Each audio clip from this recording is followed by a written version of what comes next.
कल फिर हरियाणा के मुख्यमंत्री ने किसानों के खिलाफ एक प्रेस वार्ता चंडीगढ़ के अंदर आयोजित करी, जिनके अंदर उनका लहजा तो कुछ ठंडा रहा, लेकिन जो उनका मिजाज था वो पूर्ण रूप से किसान विरोधी रहा। और उसमें जो जो आरोप लगाए गए उन आरोपों का आज एक एक करके मैं जवाब दूंगा।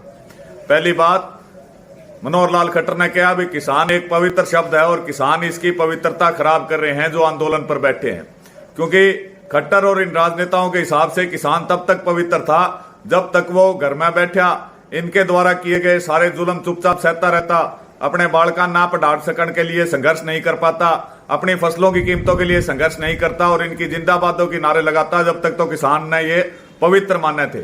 आज जब किसान अपने हकों के लिए सड़कों पर आ गया है, धरनों पर आ गया है और इन लोगों को गांव में घुसने नहीं दे रहे हैं जिन्होंने कि उनके हकों के ऊपर डाका डाला है, तो इनके लिए वो शब्द अपवित्र हो गया। दूसरा शब्द, मनोहर लाल खट्टर ने ठंडे ठंडे बोलते हुए क्या कि हमारे संयम की परीक्षा ना ले, यदि सरकार ने संयम खो दिया तो बहुत बड़ा नुकसान हो जाएगा। तो खट्टर साहब ने मैं कहना चाहूंगा कि 7 महीना तो अगर किसी ने देश में संयम रखा है तो वो किसाना ने संयम रखा है। हमारी 550 शहादत होगी लेकिन हमने संयम नहीं खोया। आपकी सरकार ने कब संयम रखा? 10 अक्टूबर 2020 को जब पीपली में किसानों की रैली की गई तो आपके द्वारा लाठीचार्ज, आंसू गैस के गोले, वाटर कैनन छोड़े गए। इसी प्रकार 26 नवंबर 2020 को जब किसान जो थे वो दिल्ली की तरफ रवाना हो रहे थे तो आपने पंजाब और हरियाणा के किसानों के रास्ते में बैरिकेडिंग लगाई, उन पर लाठीचार्ज किया, आंसू गैस के गोले छोड़े, वाटर कैनन छोड़े, जिसमें कि हजारों की संख्या में किसान घायल हुए, लेकिन किसानों ने अपना संयम नहीं खोया।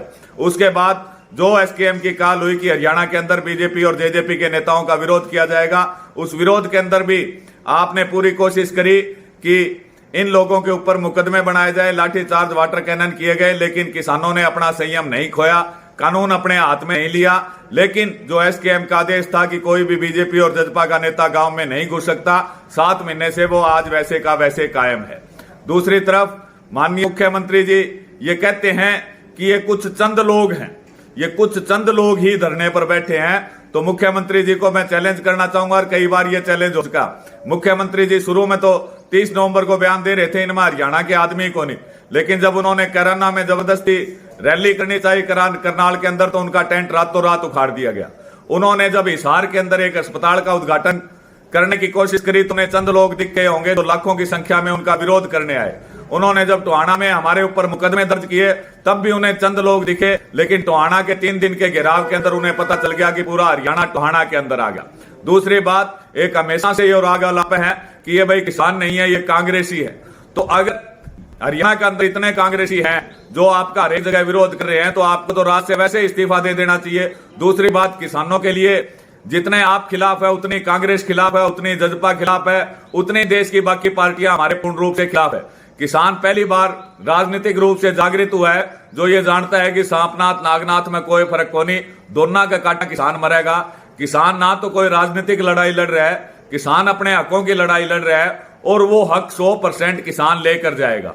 और जहां तक मुख्यमंत्री ने ठंडे लहजे से जो धमकी देने की किसानों को कोशिश करी है कि भाई अगर हमने संयम खो दिया तो हम तक कई बार संयम खो चुके और संयम खोते रहो, लेकिन संयुक्त किसान मोर्चा का जो पूर्ण रूप से ऐसे हिंसक आंदोलन चल रहा है जिसमें हिंसा का बिल्कुल भी नाम नहीं आया, वो पूर्ण रूप से हिंसक ही चलेगा। दूसरी तरफ मुख्यमंत्री इतने बड़े पद पर बैठकर कानून व्यवस्था के ऊपर बिल्कुल भी भरोसा नहीं कर पा रहे। वो कह रहे हैं कि भाई किसानों ने कत्ल कर दिए, किसानों ने बलात्कार करे। जो मामला अभी तक जांच का विषय है, जिसमें अभी तक कोर्ट के अंदर मामला पेश नहीं हुआ और केवल पुलिस की जांच चल रही है, उसमें आपने जज से ऊपर होकर पहले ही अपराधी घोषित कर दिए। किसान का ना तो ऐसे मामलों से कुछ लेना देना रहा और ना ही किसान ऐसे मामलों में कभी संपृक्त रहा। किसान ने तो जहां बॉर्डरों पर बैठा वहां अपराध की संख्या को कम कराने का काम किया। इसी प्रकार मुख्यमंत्री जी एक और झूठ बोल रहे हैं कि हरियाणा के अंदर 10 फसलें एमएसपी पर खरीद की गई। पहली बात तो आप जो कणक की बात कर रहे हो, कणक जब तक सरकारी खरीद थी 1975 का रेट में बिके थी। आज अगर कोई किसान साथी कणक बेचने जावा है तो उसने कणक के 1600 से 1650 मिले। दूसरी बात, आपने कहा मूंगफली और चना की सरकारी खरीद की गई, मक्का की सरकारी खरीद की गई। मेरे क्षेत्र में ये फसलें काफी होती है, कोई एक दाना भी सरकारी खरीद के अंदर नहीं गया। तो मुख्यमंत्री जी, किसान तो आगे से आप अपनी परिभाषा परिवर्तित कर लीजिए। किसान का मतलब दबा कुचला और सरकार का अत्याचार सहने वाला नहीं रहा। किसान वो है जो हर अत्याचार और हर झूठ का विरोध जिस प्रकार दम के हमने 7 महीने से किया है, आने वाले समय भी ऐसे करेंगे। और जो आप कह रहे हैं कि सरकार गांवों में जाना चाहती है, विकास करना चाहती है, वो विकास आप चंडीगढ़ बैठे भी कर सको। यदि गांवों के अंदर किसी भी हरियाणा सरकार के मंत्री विधायक ने जाने की कोशिश करी तो जैसा पूर्व में विरोध होता रहा, वही विरोध लगातार जारी रहेगा।